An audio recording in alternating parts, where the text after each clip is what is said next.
We all need to realise that personal transportation is changing. The future holds something we know really not the answer to until we get there. In 10 to 15 years' time, it might be answered. So, this is what it's all about today, and this is Classic Cars. Morning all, welcome back to the channel. This is all about classic cars. Now, I'm not talking classic cars as we know them over the last 20, 30, 40, 50 years. I'm talking classic cars of the future. Classic cars of now. And like it or not, ice guys, you know, because I'm an ice guy deep down. I was back in the day. I've owned ice cars for 45 years, so don't have a crack at what I'm about to say. But the classic cars that are young, my grandkids will be like collecting and using, will be mainly electric. Now I say that because already there are 2 or 3 classic cars, but we'll delve deeper later. So enjoy this one. This is all about classic cars and the changeover that's going to happen, in my eyes, over the next decade to 15 years. Now, ice folks, don't take this at a dig, because old KK here likes an old classic. I don't get that nostalgic very often, and I say that quite often on this channel, but I do like a classic car, be it petrol. I can't think of a classic diesel I'd like. Yeah. But as regards some classic V8 petrols, don't forget I own these things for 4 decades, so I can't just switch up and go boom, no more. But I have switched off ownership of them for definite. So this is not a dig at ice classic cars. Let me quote you a couple of lines from someone you'd probably all know, especially my American watchers and subscribers. Hello USA. Jay Leno has got one of the most gorgeous car collections of classic cars and antique cars, as well as they call them in the States, more so than most folks. Probably one of the best in the world. He quoted on saying, and I'm going back about 4 years ago, and when he quoted this, it was mainly for the USA market, and that is that electric cars will be great for day-to-day use in our society and in our lives, and it will make the petrol car our weekend toy. Well, in theory that sounds great, doesn't it?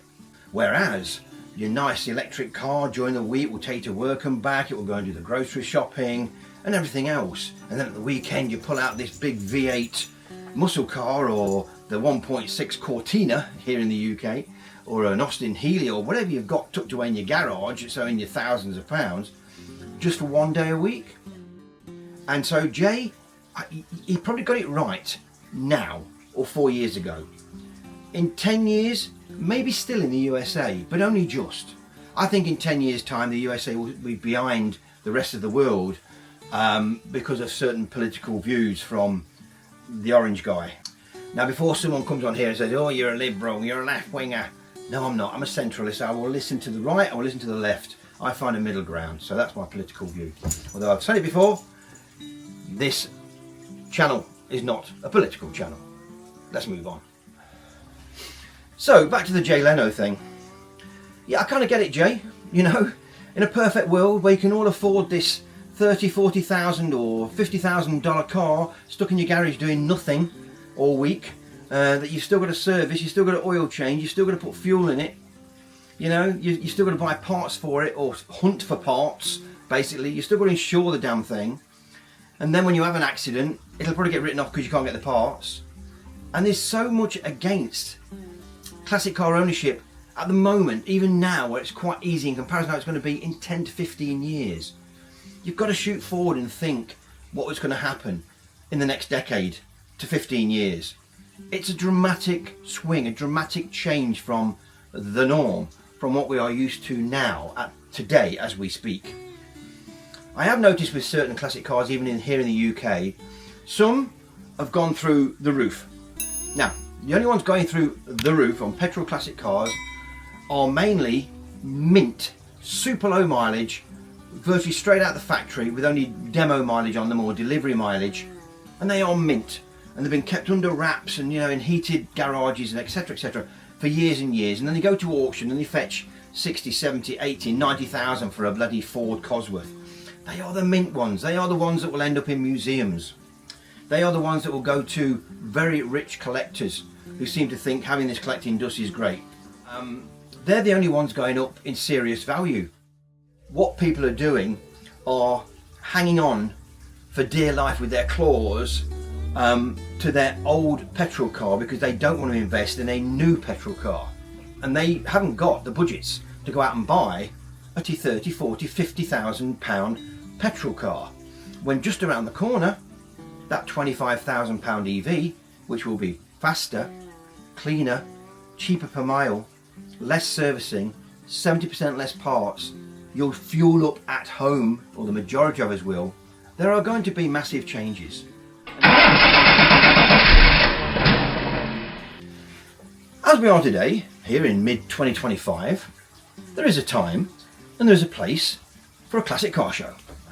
I don't mind looking at them, you know, because I look at them and go, had that one, been there, done that, wore the t-shirt, then I walk away knowing that my money is not tied up in these older, more restrictive vehicles due to emission laws and everything else that's going to happen in the next 10 to 15 years.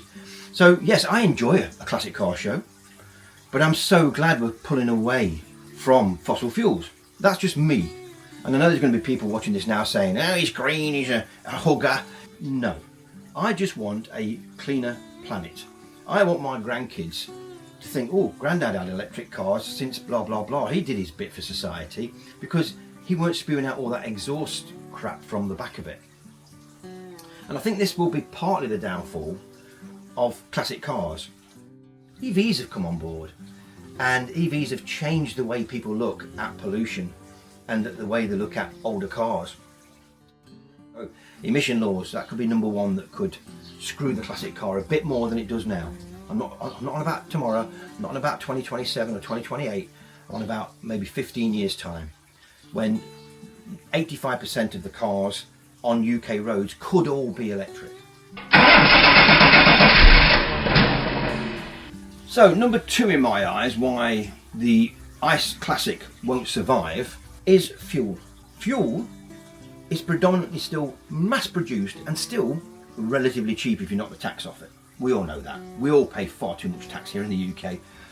The US pay, and especially in California, bless them, well done California, for keeping your prices high. Because keeping prices high on fuel has made more people go out and buy EVs. Have you noted that in California? Yes, it has.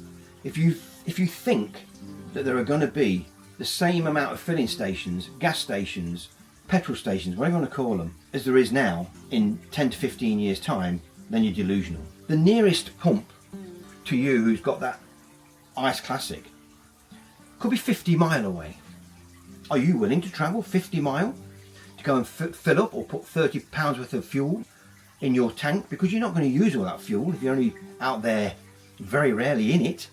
So the fuel's going to go a bit stale and everything else. So you're only going to put minimum amounts in them. But are you willing to travel maybe 50 miles to your nearest fuel pump?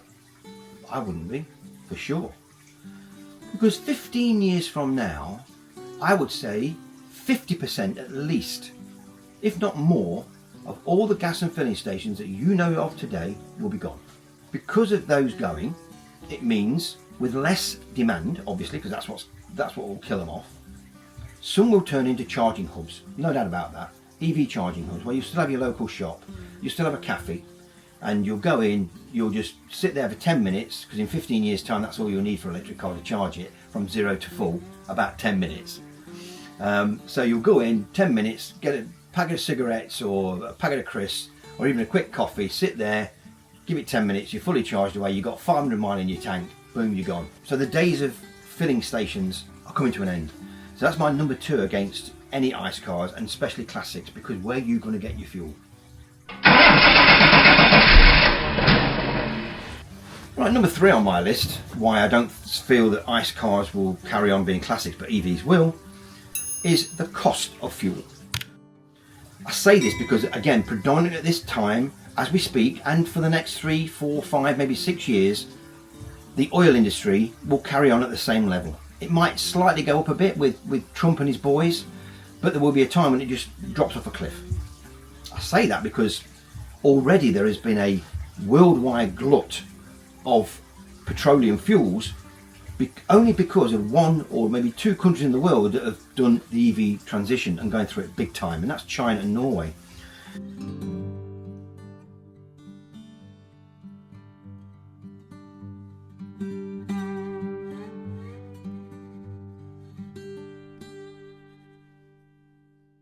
Norway uses next to no fuel in its own country, although it does export oil and petrol. But China has gone down around, I think it's about 6% last year alone, on import of fuels. Now that don't sound a lot, does it, 6%? When you think how many cars are on the road in China and how many were ICE cars at one time that are not now, they're electric, that's why you've seen this massive fall in import of pumped fuels into China. So imagine that scale, and within, I don't know, 15 years, you've got probably 50 countries that don't need anywhere near as much petrol because the demand has gone. The cars are not there to fill up, you know, we've all gone electric. What this will do is twofold. One, it will stop all exploration of oil because the ones they've found now will have millions of barrels still in, ready to pump out when and if it's needed, purely for commercial use, not for personal transportation. This will have an adverse effect on the refineries around the world because if you've got less exploration, you'll need less refineries because the demand will not be there. So you've got exploration virtually falling off a cliff. You'll have refineries closing around the world because their customer base will be for commercial use only. So what does that do? That leaves a minimal amount of oil available, oil products available. Once commercial has eaten those up, what will be left will be very, very little. So the fuel that's left, it has to be picked up and transported to a very rare fuel filling station for those very, very rare minimal customers who have still got ICE cars. That is going to treble, if not quadruple in price as you know it today. Your wages will not keep up with the prices of fuel. You cannot take it away from the commercial sector first because they will be the biggest buyers.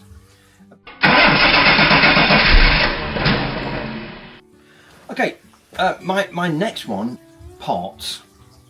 Even down to basic oil filters, air filters. At the moment we're mass producing them and a vast majority are made overseas. Either in the Far East, i.e. China still, as a predominantly. Think what's happening in China. The auto industry is turning on its head against fossil fuel cars. The money to be made now is making parts, be it body panels, be it brake components, be it suspension bits, for future EVs and EVs of now. In China, the spare parts industry is already going through a massive change. So in 10, 15, 18 years time, the parts that you are now seeing on the shelves here in mass production won't be there. They'll change away from them because the profit won't be there, the demand won't be there, so the profit won't be there. China only make profitable items. They will change over to anything that the electric car needs or the other diverse fuel of vehicle that we're using by then. Because electric might not be the only one. Don't say hydrogen, it's never going to happen. But as regard pumped fuels parts for the older car, not a chance in the world. The expense of parts and finding them even down to a brake part, a pad, you know, a disc rotor. Where are you going to get these things from when they're not being made anymore? It ain't going to happen. It's not going to happen. So that's my number 3, and that's why EV classic cars will be far bigger and far more usable and enjoyable than owning the ICE variant. So on to the first, what I class EV classics. Probably at number 1, the Tesla Roadster. We'll cover that and come back to that in just a moment. The very oddball little, some call it ugly, Me EV from 2010. The sensational BMW i3 from 2013. What a car. And then the OG, the original gangster, the Nissan Leaf, the first big mass seller. Last of all, here's the surprise, the 2019 Model 3. Now, you may disagree with those EVs as classics, but let me assure you of a few things. 2 of them are from 2010, 1 is from 2013, 1 is from 2019. Okay, you've got me there, folks. And the other one I believe was around 2012, 2011. So I'm not going to put them in a top 5 because it'd be very unfair. What I will say is, obviously, straight off the top, the Tesla Roadster was not really a Tesla. Now, oh, hold on there, controversial, and no, I'm a Tesla fan. Not a fanboy, but I do like Tesla cars. But I will say this, it set standards. It was something no one had ever done before in a big way. And I know people are going to say Musk weren't part of it, he just bought in and they were happening, you know, they were developing it before he hit. I'm not talking about Musk today. I don't give a monkeys about Elon. This is about the vehicle. Obviously the Tesla Roadster will be a classic, and it already is, purely because of the minimum numbers that it was sold in. That helps any classic car, no mind if it's petrol, diesel, oh god, well I felt that, or EV. The Tesla Roadster was put together using a Lotus. We all know that. The body shell is a Lotus. But it had some few revisions, obviously. No engine, no gearbox, no this, no that. Purely electric motors. And it was pretty quick for the time. It was just an experiment that helped Tesla as a motor company go forward. There are some serious collectors out there now who will pay top dollar for top cars. It's very common to see them at $100,000 plus. I've seen one or two at $170,000, and they are holding their money and increasing in value year on year. That will be probably the ultimate EV classic car at this particular time, because it's already a classic. No doubt about it. There's no question about it from anybody. So petrol heads, sorry, don't shout at me. I've not made it that way. People buying it at auction have made it that way. So I'll move on to one of the cars that I said was a bit of an ugly thing. That's the little Mitsubishi MiEV, whatever. Very low range. I think it was good for about 75-mile range. Very slow, but a great little grocery getter. Little tiny commuting car maybe if you live within, you know, 40, 50 mile of your home. Get the kids to school in it, that kind of thing. But they weren't cheap for what they were.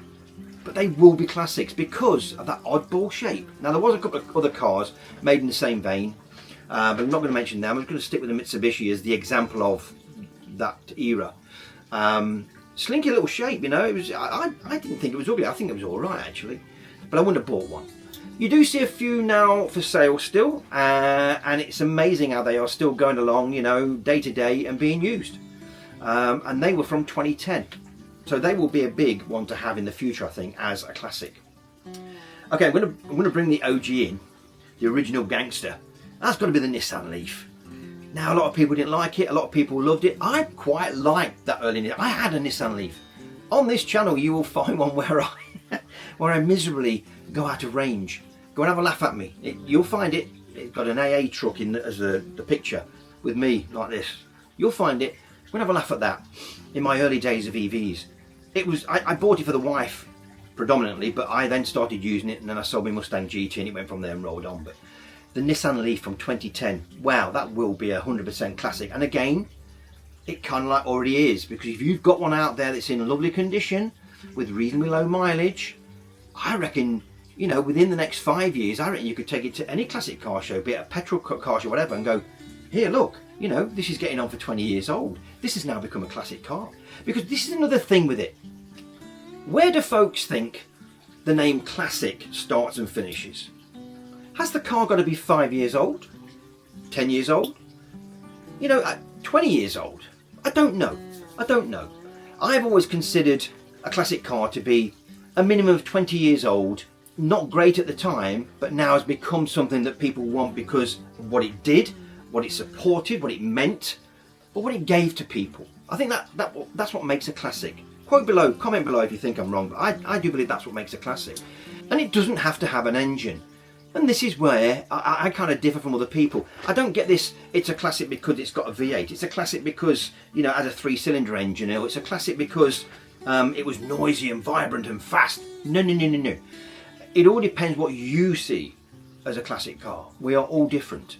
And I've gone to classic car shows and I thought, well, what's that doing here? What's that doing there? And you think, God, they were common as muck and they were bloody awful.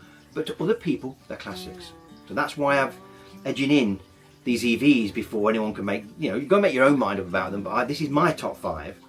And so the Nissan Leaf to me, I weren't going to do this, but the Nissan Leaf, if I had to put it in order after that very first Tesla Roadster because of what it is, I'd have to put that at number 2 next to the Tesla Roadster because that set the wheels in motion.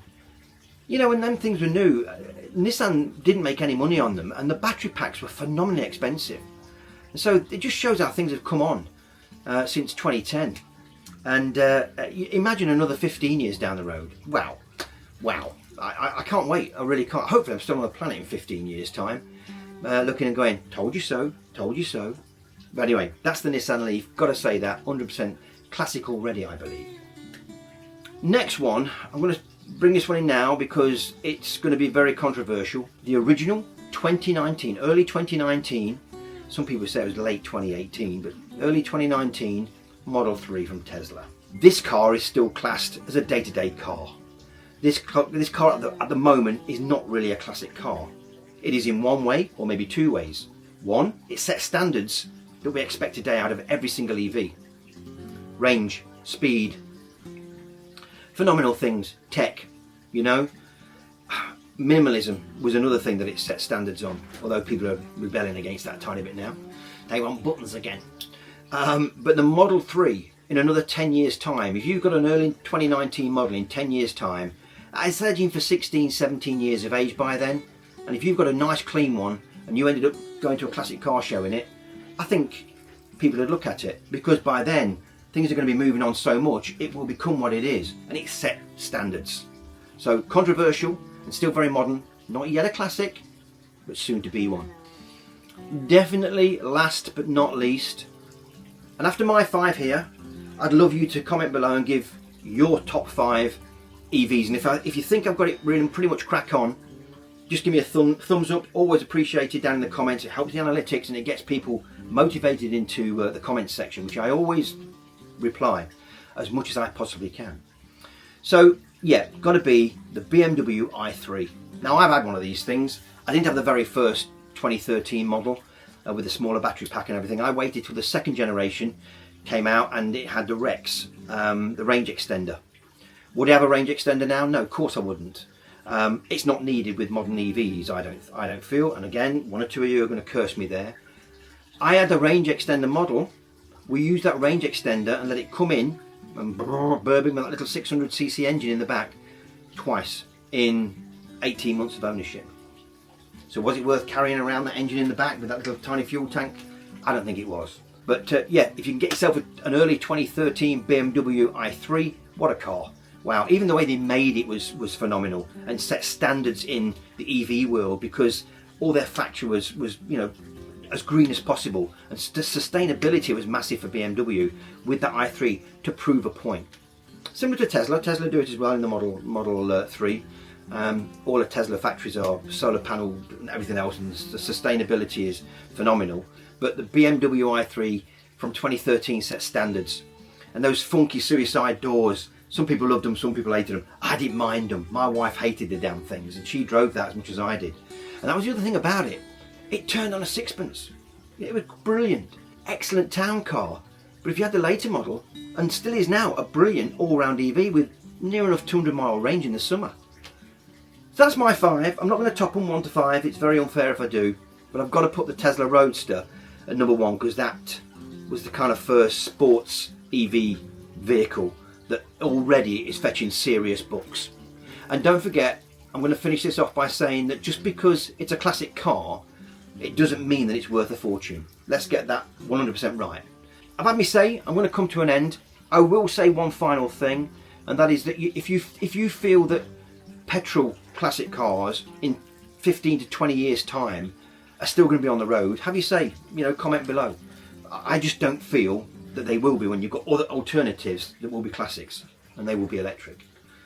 I don't think that we will be able to afford to run them, and I've said it all in this video, so I'm not going to backtrack.